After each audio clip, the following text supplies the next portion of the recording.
Good morning. Happy Friday, everybody. It is going to be a great day by default just because it is Friday.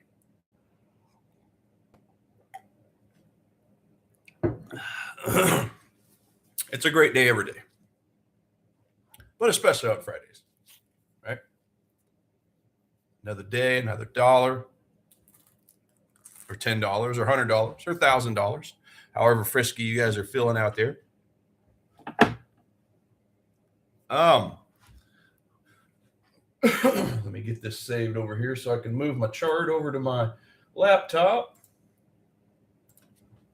And yeah, here we go. Let me get some screen share action going on. Tell me how you guys are doing out there. You guys in any trades at the moment? If so, I would love to know. We could take a little diagnosis of it, if you like, from a fundamental point of view, a sentiment point of view, a technical point of view, whichever. And just remember, guys, trading, it's really all about the trifecta trio of fundamental, sentiment, and technical analysis. And I do believe all in that order. So, it has to have all three legs. Think of a tripod when a tripod is standing. Okay. If you get rid of one leg, it falls, right? So that's really kind of the same thing in trading. You really have to have a balance of all three. Okay. Understanding the fundamentals, talking about the top setups. Okay. The 14 different items that we do look at on the economic growth, the inflation, and the employment numbers. That's one leg. That's one leg. Okay, the second leg is sentiment. That's the relationship between smart money, which is the COT report, the commitment of traders, where the big banks are positioned, as well as looking at the contrarian signals from the crowd sentiment. So the retail sentiment, the AAII investors survey, the put to call ratios in the options market, right? Kind of looking at those three items all on its own. As a collective whole, as opposed to just one. Okay. Those three represent the crowd sentiment. That's one other leg. And then not to mention the technicals, looking at seasonality. Hey, what does this asset typically do for the month of February? Okay, since we're in February. And obviously, is the trend up or is the trend down? Is it in line with the overall direction of where the fundamentals and sentiment is going, right? So that's the third leg. So again, you pull either one of those legs away, the whole thing falls. So that's really the same thing with analysis. Got to look at analysis of an asset as a whole, not just one little piece of it. Far too often, most people on here on YouTube, they're just focused on one thing. It's usually the technicals. It's usually the charts. The charts are sexy. Charts are fun. We get all these nice, cool colors and oscillators and indicators to make us look smart, right? Makes us look like we know something. It makes us look like we know how to read the matrix. I'm sure most of you guys have probably seen The Matrix with Keanu Reeves.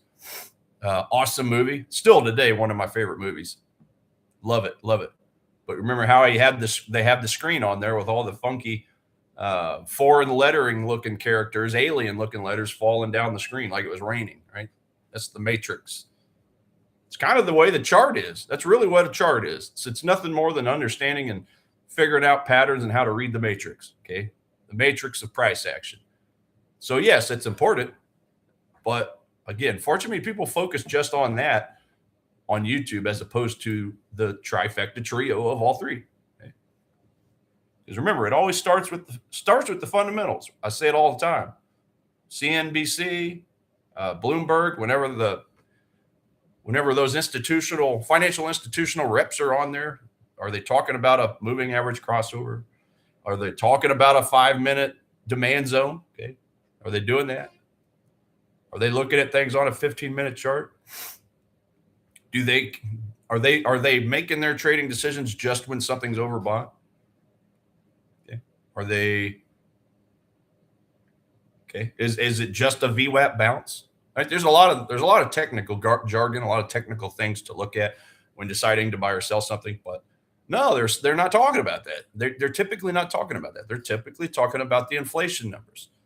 How's our employment numbers looking? How's Germany's employment numbers looking? Okay. France, Japan, what's their PMI data look like?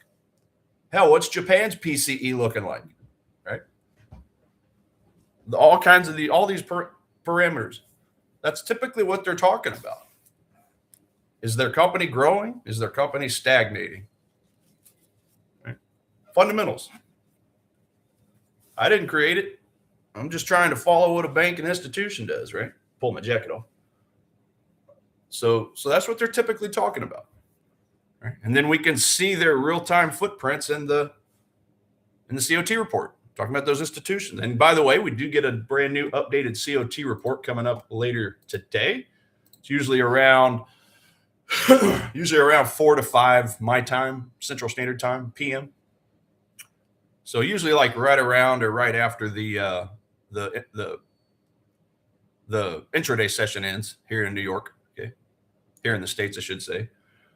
But yeah, that's one of my favorite reports, guys. Why? Because it shows us clear as day what the smart money's doing. So this is last week's. Obviously, this is old data up here, but later today, all this will change. It's nice to know coming into a Sunday, Monday, as an example here, that the big banks increased their net long percentage by 3.5%. That's a nice thing to know. It's nice to know that they favored that. That was the top currency. That was really the top asset. Okay, if we're looking at everything as a whole. So they liked Canada. They liked the Australia. Australia makes sense because Australia's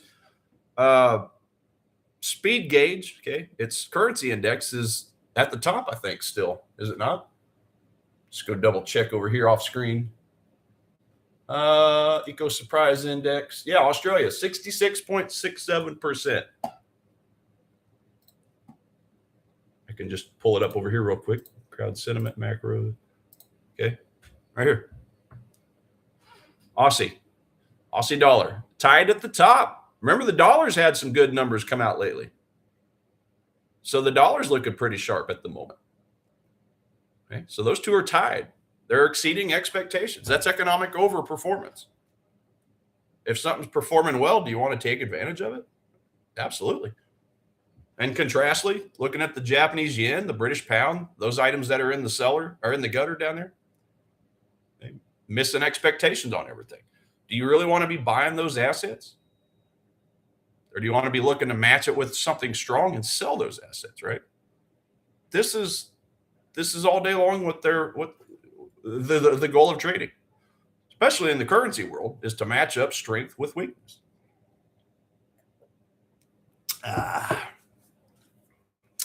And then obviously using the chart to time it. So anyway, that's kind of a look at that. But yeah, I'm ready to see what the COT report does bring about. Are we going to see oil popping higher on the list, right? U.S. oil. Because remember, the deadline for the nuclear deal between the U.S. and Iran is coming up. There's a lot of speculation, a lot of talk this week about bombs being thrown around, okay, this weekend. So is oil going to, when we get this report, is oil going to be up high? I bet it probably is. I bet they're probably increasing their holdings of oil. What do you think? So we'll see. We'll see after the intraday market closes, obviously, when this report comes out. But and on that note, guys, if you are in any trades, just keep in mind, okay, the weekends, especially with how we know a Trump tweet or a prime minister or a premier can come out with something over the weekend, and how we can get gaps on Sundays. If there's ever a weekend to not want to be in a trade over the weekend, for me personally, and it's not advice. I'm just telling you what I'm doing. I'm not going to be in any trades. I'm going to be flat over the weekend. Because what happens if, bombs get thrown around and we get big giant gaps on all these assets come Sunday when the market opens? Sunday here in the States, but Monday if you're overseas, right? I'm not going to be around to find out. I'm staying flat. Okay, you guys remember I held a NASDAQ trade, I think it was, NASDAQ, over the weekend, this past weekend. I ain't doing it this weekend. I'm flat. Last thing I want is to be in a trade and then get a big giant gap the opposite direction of where I was wanting to go and gap beyond the stop loss, guys. Talk about drawdown. Okay, that could be a big deal. So just be careful. If you're a newer trader, I would highly suggest you just be flat. Okay. I guess you could say that's financial advice, but that's just something to protect you. Okay. If you've been around a few years or longer, you guys pretty much understand the game. But especially if you're newer, my one recommendation for the day is try to just be flat over the weekend. Now, if you're in a long-term position trade, that's a different story because you're typically looking at this thing for weeks and months. But when we're talking intraday trades, when we're talking short-term swing trades where if you're anything like me, right, I'm in trades anywhere from 1 to 4 days. So, yeah, my stop losses can be vulnerable whenever a geopolitical, tension piece flares up like that. So I am the hell out. In fact, today, because I'm flat right now, today for me, it's all about just looking at the smaller time frames. Okay. 1 hour maximum zones. Okay. Supply and demand zones. But I'm going to really try to focus more so on the 15-minute time frame today. That's what I like to do on Fridays. That way I know that I can be in and out of that trade by the end of the intraday session before the weekend hits. Hello, Mochir Kelvin. How are you doing, my friend? We're going to look at some setups today. I've got my top setups over here. Let me get back on it. I've had one alert that's hit overnight. Okay, it's 6:42 a.m. my time, guys. I'm Central Standard Time. I'm in Kansas City. So kind of spent the morning doing a little bit of AI research, looking at some stuff going on for the day, looking at the strengths of some of these currencies and assets. So I haven't done a ton of time yet on the charts. Good deal. So we'll do that now. But I have had one alert hit so far, and that's the Euro Swiss. So this hit while I was asleep. Okay. A couple supply zones I'm looking at over here. Number one, before I get to that, I do need to observe the fact that it's not on my bearish list anymore. Okay.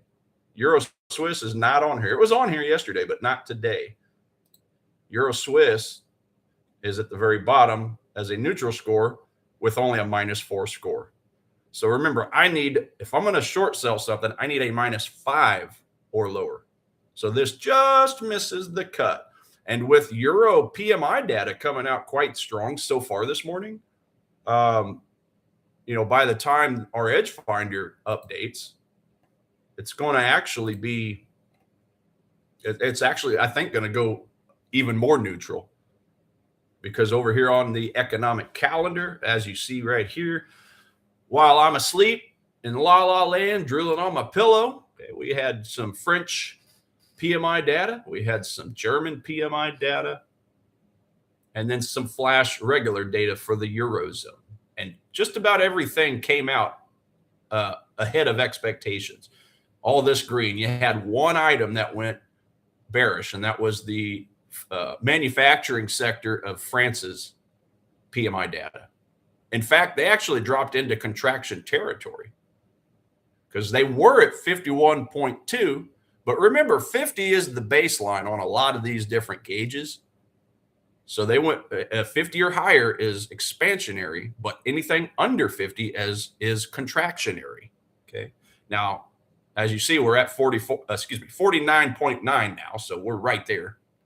But that is contractionary, nevertheless, for France, for the manufacturing data. Okay. But again, that's just one item. This is why we don't look at just one item. We look at everything as a whole. And it just so happens that everything else that came out for the Eurozone, countries there in the Eurozone, everything else came out pretty nice. Now, France's services sector, they're still in contractionary territory, but they did go up quite nicely, actually, 1.2 points higher from 48.4 to 49.6. So that's a pretty good result.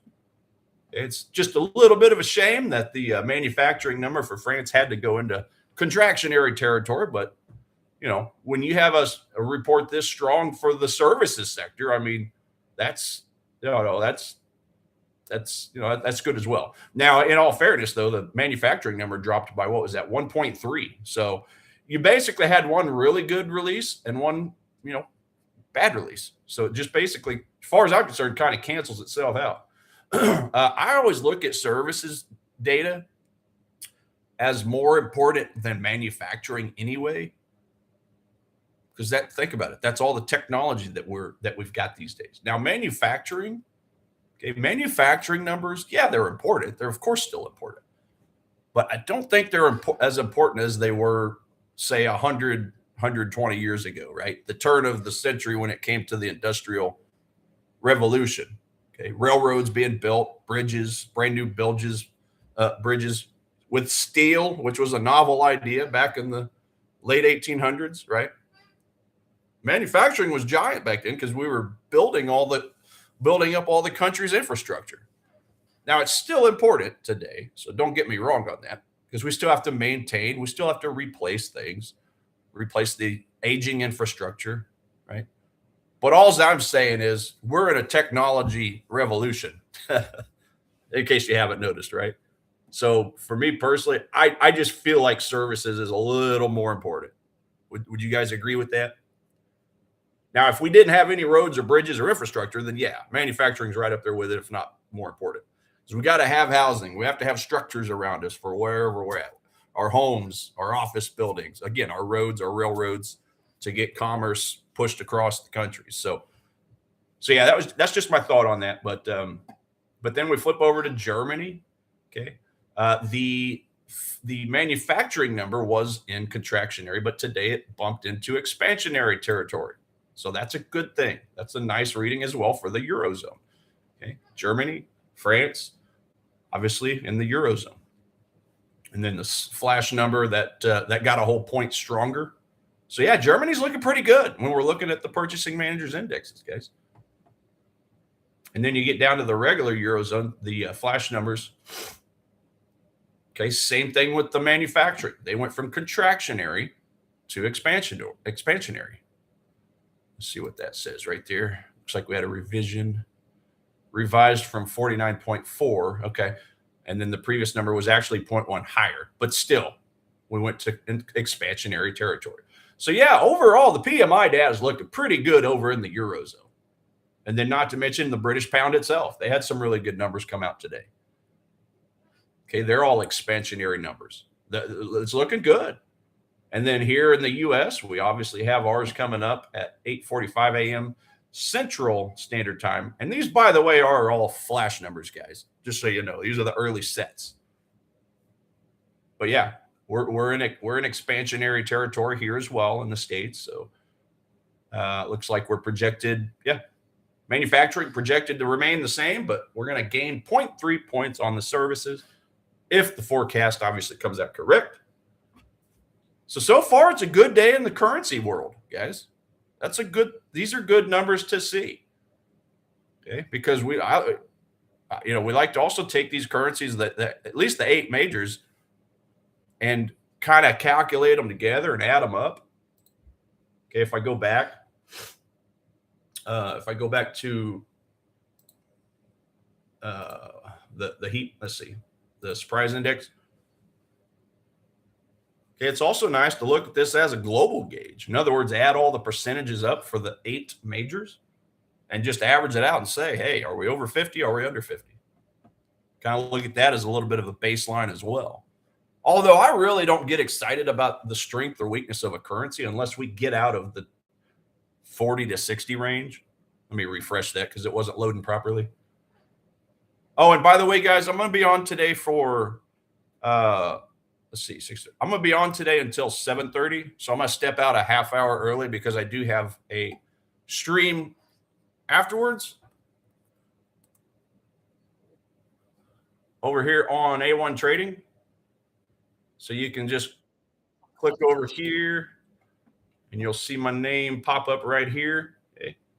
So this is Eastern Standard Time, by the way. So that's 9 a.m. Eastern Standard Time, New York City time. I'll be on Trader Nick's channel. So if you guys would like to join over there as well after I'm done, just go to a1trading.com and you'll see the link right here for the YouTube channel. You can just search Trader Nick in YouTube as well to find it.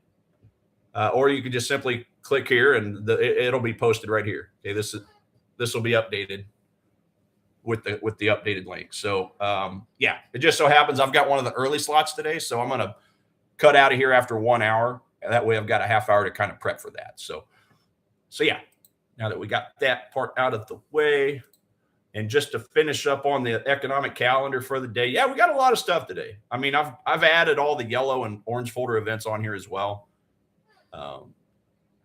I like personally to look at the yellow and orange folder. In other words, the middle and lower impact. Because if you start stacking a whole bunch of these together, if they're all in a same direction, whether it's bullish or bearish, I mean, heck, to me, it's just as good as one red folder event, or significant, I should say.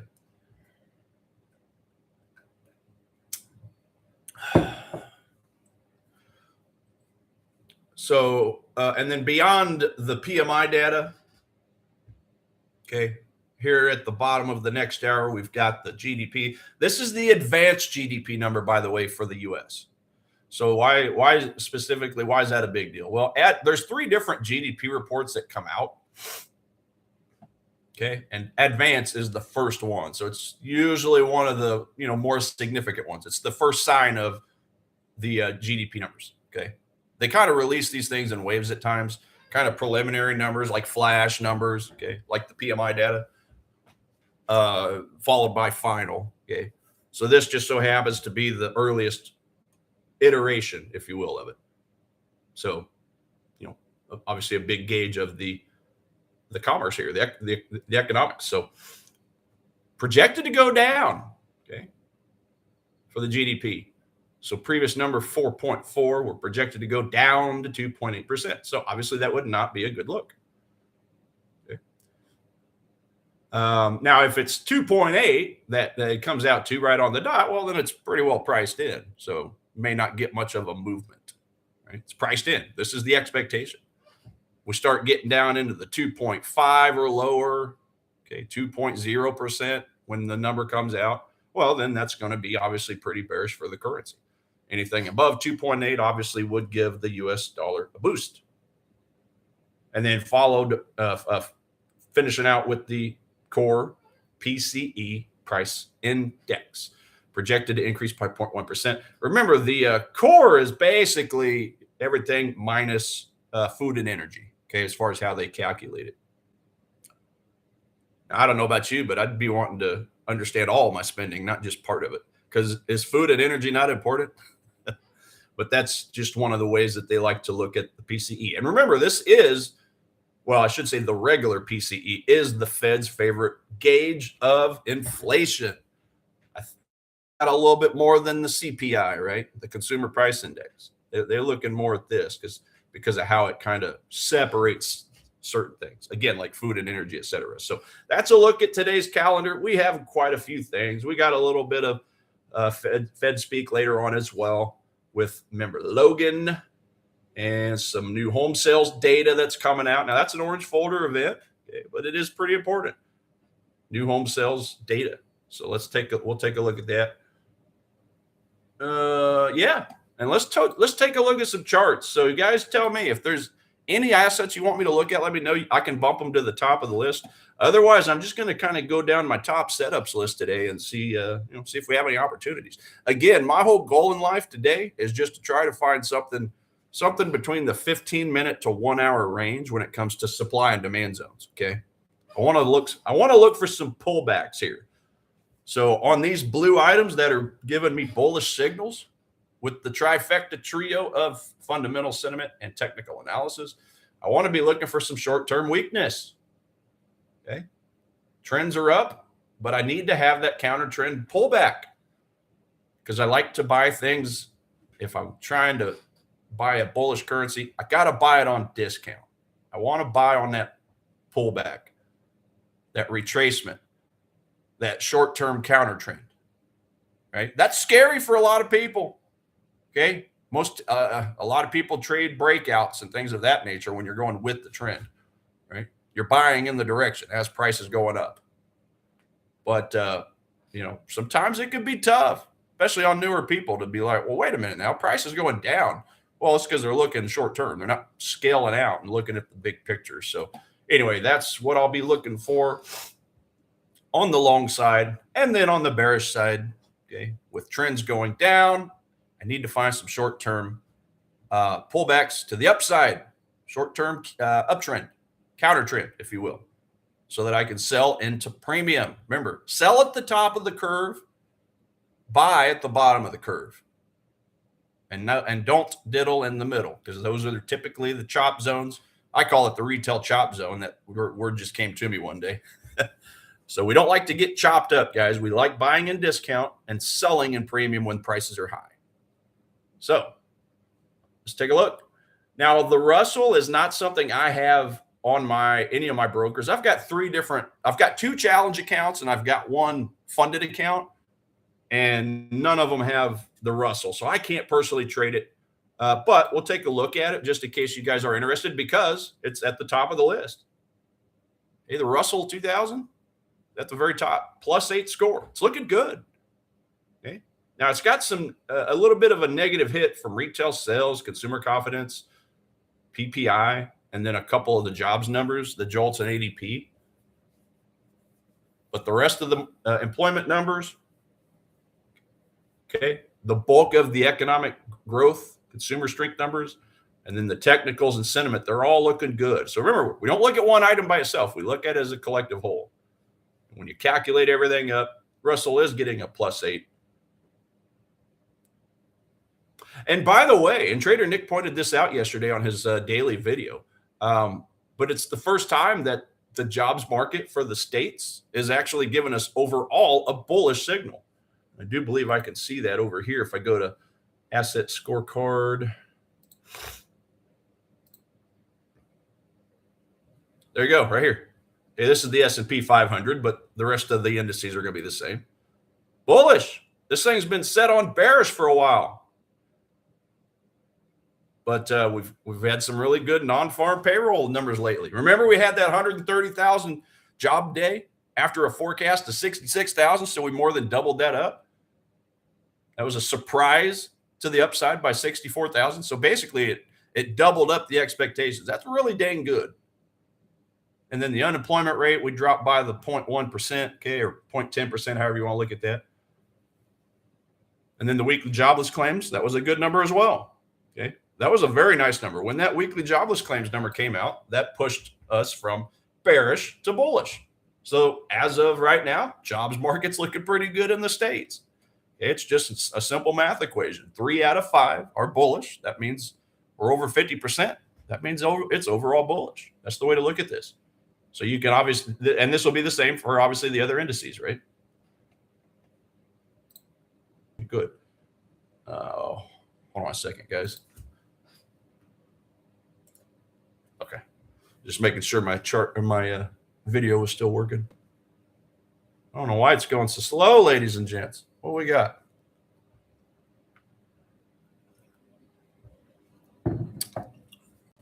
And by the way, guys, this is a really cool feature that's been added to the Edge Finder recently, a few weeks ago, I believe now. But the asset scorecard at the very top, he has not only put on all the different parameters we like to look at and weigh and gauge and all that, but he's also put up the scoring history of the assets. Now he says that the currencies are coming soon, because right now we just have some of the other assets as far as like your commodities, your indices, gold, silver, Bitcoin, things of that nature. But we don't have the currencies just yet. This is talking about the Edge Finder, guys, which, by the way, you can find at a1trading.com.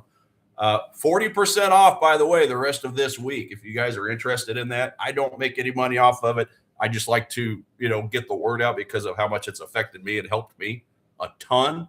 So I'm literally giving you just strictly a testimonial. If you guys are interested in simplifying your fundamental and sentiment analysis, highly encourage you to go to a1trading.com over here. And right here, up here at the top is Edge Finder. Okay, you can click on that.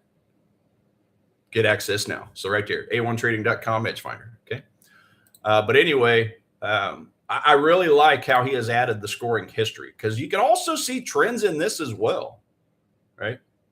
Oh, hey, we were at a score of a -7, and just within a week, we've climbed up to +6. That's valuable information, because when you see an asset is strengthening or going weaker as far as the overall edge finder score, that's powerful, guys. It's almost a signal in itself. I mean, if you start seeing price down here and you're pushing up, even before you get to a 5 or higher, it's like, okay, well, I just need one more point. Perhaps I start maybe layering in a trade. I guarantee you this is probably how the banks do it and the institutions. When they're accumulating their orders, get rid of my jacket. I was getting hot. So I think that's powerful. I think that's a really smart idea that he did that. But anyway, let's take a look at some charts, guys. Enough talk. Top setups. Yeah, I'm seeing it. Oh, hold on, guys. I just realized my chart. My chart was not showing. You stubborn ass. All right, give me 1 second, guys. I need my charts to work. Get rid of some of this other nonsense up here. I got so much crap up here. Okay, there we go. All right, there we go. Now we're good. So let's go take a look at this. So we got Russell at the top. We got Aussie yen. We got oil. Now keep in mind, oil could see a spike. It could.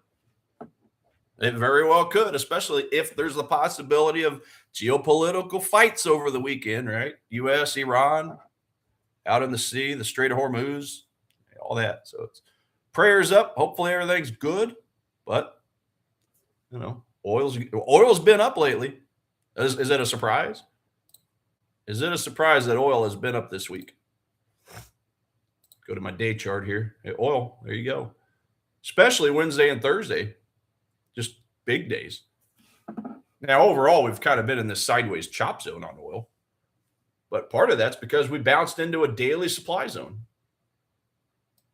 See this supply zone? See what happened when price came up to it? Just kind of went sideways for a while. Because you have strength down here, really, really strong movement.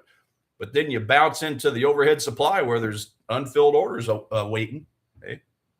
People taking advantage of the premium to sell, right? And then what happens? We get in there and we just go sideways for a few weeks. But if we've made a couple big moves like we have the last couple of days, does that mean we've finally chewed through the supply or chewed through all the selling interest right here? Well, it looks like it to me because we poked through the top. See? We poked through the top of that zone right there. That was yesterday. And now we're up here collecting liquidity. But this is where everybody's trying to decide, okay, well, we've poked through the supply. We know there's going to be stop loss orders up here because of these short sellers, okay? All these short sellers, if they didn't get out of their trade, they're still sitting here in the trade with their shorts up here. Their stop losses, guys. I'm sorry. And if they've got stop losses up there, what kind of orders are those? Well, they shorted, so that means their stop losses are buy orders. So there's orders being bought up. There's potential institutional selling in this point, taking advantage of the buys. But with the geopolitical flare-ups, it's probably a little bit of a game of manipulation up here. Okay, we've broken through now. Do we go a little higher up with a retracement to that? That topping action or the top of that zone, and then go long with this geopolitical nonsense? Possibility, because we do have an overhead. Well, I shouldn't have drawn that 4-hour supply. I drew that 4-hour supply there, but we had that daily candle. So by definition, well, kind of my thinking in this is we had this swing high over here back on, April. So almost a year ago, with a big strong drop, which just so happened to go through this this price area where price kind of, consolidated. Talking about this price action through here. But we can't ignore the fact that price gapped higher that day. This is back in June. Gapped up to, close to this area. So basically,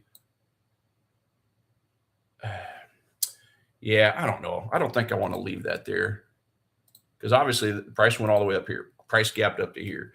So that would be, a potential profit target if you're long oil. I guarantee you there's people watching for that area if they get long here, right? But yeah, this is basically a very strong look for oil. Okay, not only are we getting the bullish signal, bullish +6, but we've broken through the supply and we're currently chewing into these liquidity points. Now the question is, how high does price go? Does it just come high enough to collect liquidity and go the other way? Or does it come a little higher and break through to where we can get a breakout attempt, a breakout to the long side? But either way, it's pretty bullish. I think that's a pretty strong look. And of course, the geopolitical flare-up is probably adding to the strength of oil.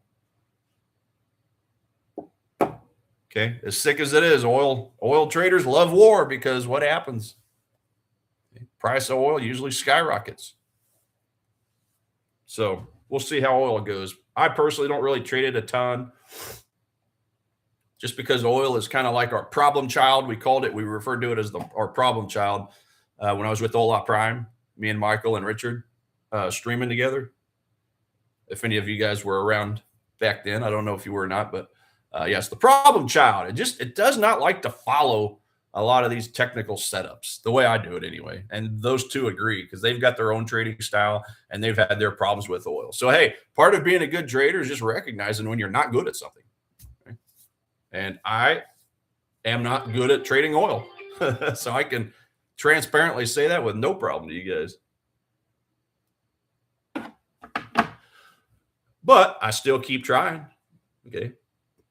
But it's just not really a setup for me right now. I just really want to see what happens. I mean, if we get a strong break and then a retest, possibly I could look for a demand zone in this area for a continuation move up. So that's what I'm looking for oil. Aussie yen, that is the strongest bullish currency pair right now. So let's go take a look at Aussie yen. Aussie yen, Aussie yen, Aussie yen. Where you at, Aussie yen? Gosh, I don't know why my mouse goes so slow on this laptop. I'm used to my brand new trading computer and everything just flies. I think I might need to adjust the settings on this thing. I don't know, but it just seems like it takes forever to do what I ask it to do. All right, daily up. So I got the 8 EMA above the 21 EMA. Remember that dark red is 8. That's the fast one. And then the slower one, the 21, is the light red. So 8 is above the 21. That's in line with my higher highs and higher lows on a daily chart. I like it. 4-hour time frame. I need to pull this forward. 4-hour time frame. Looks like we've had a newly created zone. Look at this. Come on, gosh, mouse just doesn't want to work. Newly created 4-hour demand right here. 1, 2, look at this. This is great. So we had a leg in candle, and then we had 1, 2, 3 consolidation candles, basing candles. This is what I like to see when a zone is created. 3 basing candles or less. 3 or less. I've got 3 right here. So that meets my happy place. Okay. And then obviously the leg out candle, which leaves our gap. Top of the proximal line of the demand zone to the bottom of the second candle over. And that, ladies and gents, is my acceleration gap. Now, I'm not the happiest with this because when we did gap up, we did have a couple, 3 candles of sideways action. I do not like this. I like to see at least 3, 4, decent gap or a decent looking expanded range candles coming out. So it did not meet that. We did have the initial gap, but I'm just not as excited. Now, we did break a structure over here, which is awesome to see. Okay. We broke this structure right here, and we actually got to close above it. So that's overall good. Okay. But again, it's the continuation of the explosive move out just didn't really hang out very long. Not that excited about it. I mean, that really is only a 50 pip move in a day. And Aussie yen, if I look at a daily chart, the ATR on this thing, that's going to be this white number right over here, average true range, ATR, 115. So 1.158. But again, we get rid of the decimal. Basically, we take the decimal point and move it 2 points to the right.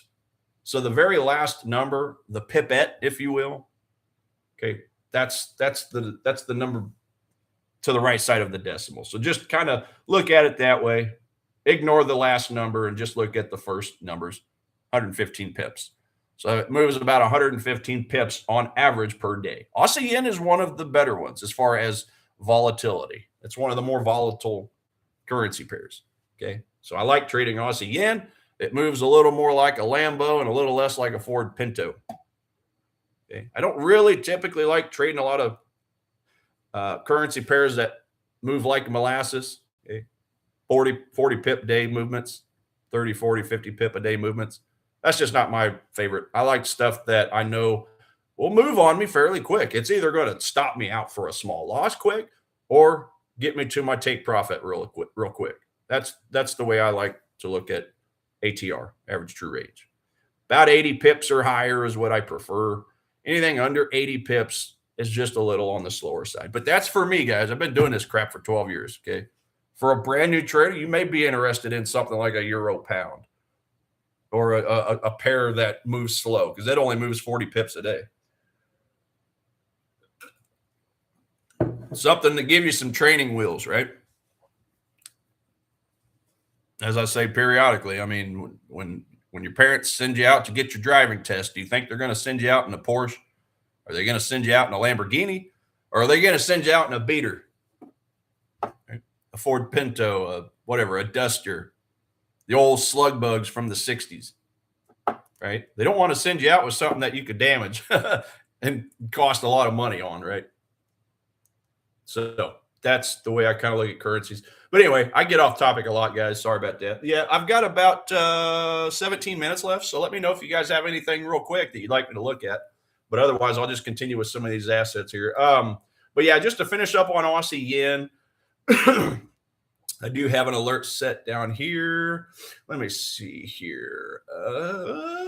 Is there anything in that area on a 15? Let me look. Yeah. Ooh, hold on a second now. Hold on a damn minute. What we got right here? What have we got right here?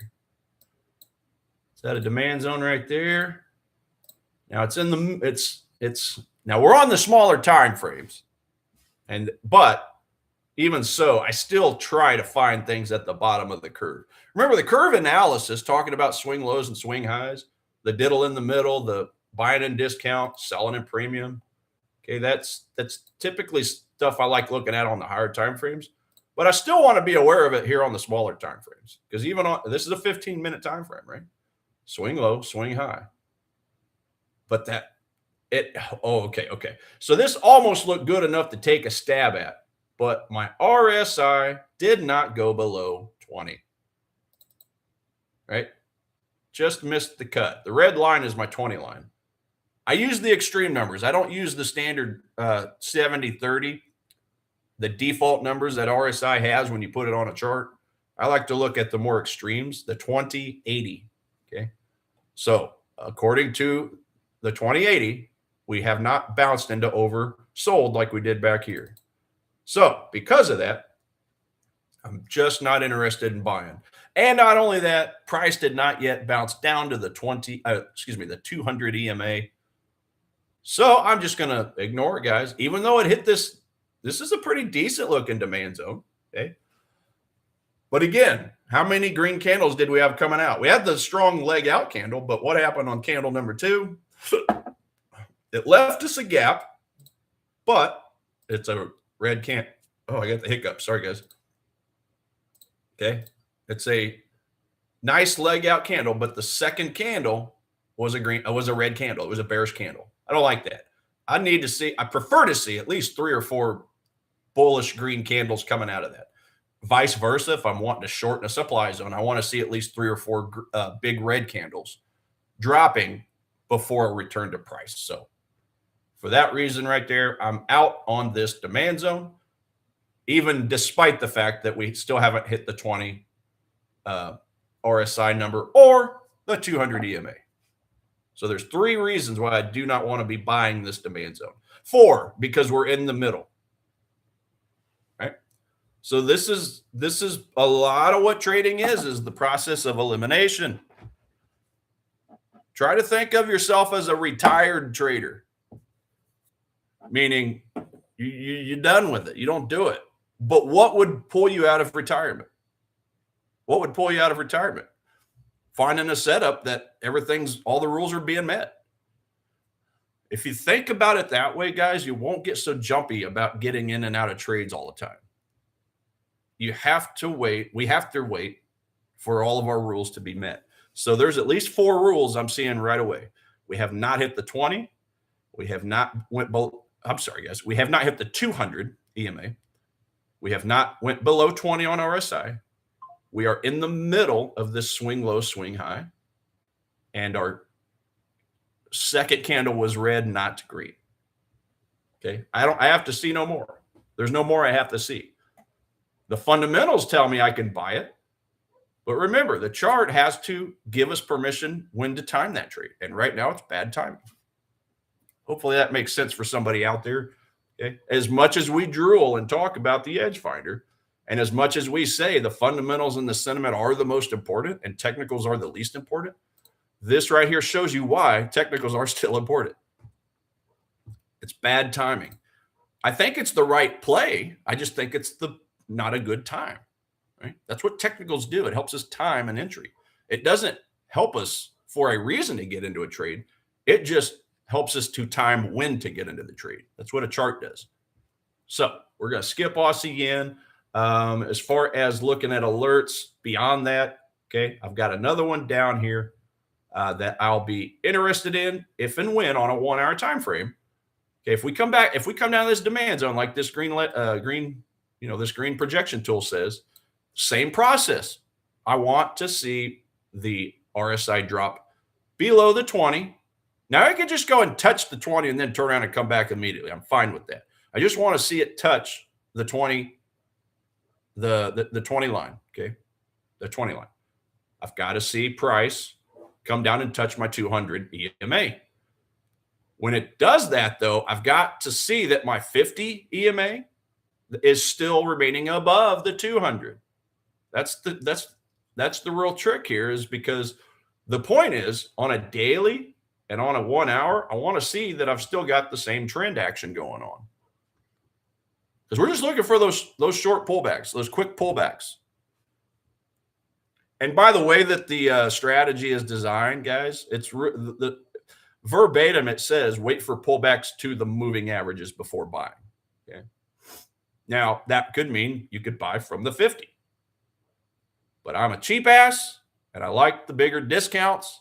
So that's why I wait for the 200 and then just adding my own flavor to it. That's why it's got to have a demand zone in that same area. So I'm not going to buy just because it pierces the 200.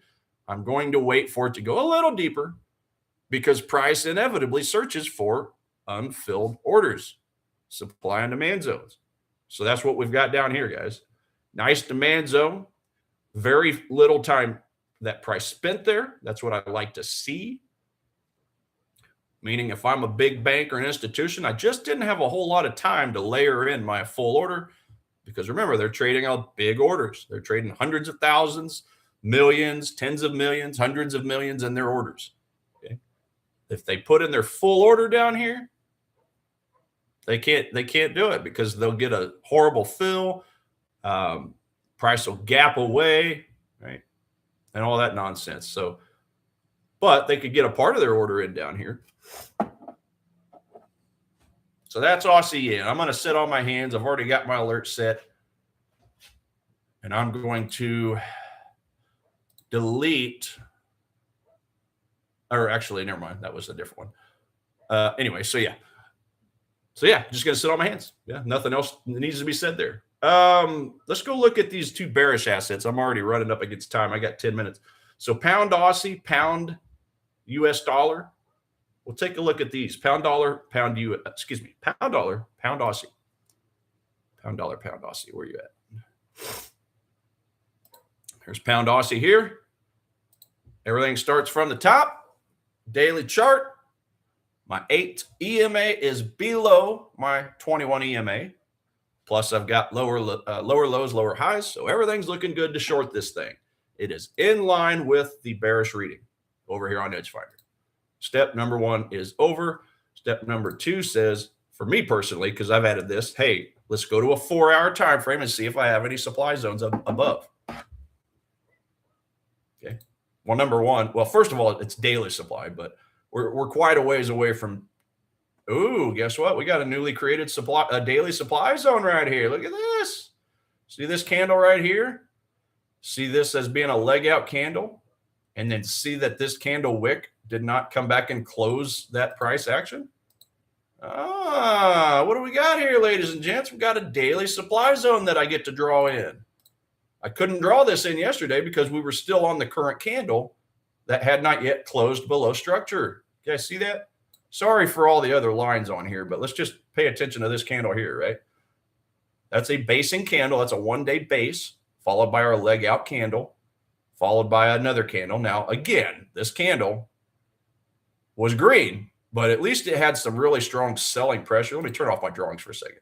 At least we had some really strong selling pressure to close under the 50% line of the range of that candle. So that's a bearish candle despite it being green. Would you guys agree with that? Talking about this candle right here. See how we got a big wick on top, but price, the sellers stepped in and said, oh, hell no, we got to close at the bottom of this. So we closed below the 50% line of the candle. Zoom in for you guys. Okay, this is important. This candle right here, we closed under the 50% range. So right about there would be the 50%, right? So that's still a bearish candle. So I'm okay with that. I take back what I said about the fact it was green. Okay, I take that back. So that's 1, 2, 3 bearish candles in a row. And oh, by the way, yesterday's candle closed below the swing low. So I like it. I like it for a daily supply zone. Now let's turn our drawings back on because now that daily candle is up here. And I've got to find my 4-hour confluence inside of the daily. And look what I got. Woo! I like it. I got to wrap a rectangle around this candle. There we go. There we go. There's my 4-hour supply zone, guys. Look at all the red candles that came out of that. Yeah. I like it. That's a good looking supply zone. Now, the one thing I'll say that I just, because again, I'm a retired trader, right? Meaning I want to see, it's got to meet all my rules. Well, the one thing I don't really like about it is the volume kind of slowed down on these candles. And, oh, no, never mind. I guess I take that back. But yeah, the volume could have been stronger. So that's my higher time frame play, guys. But I'm not interested in this play today.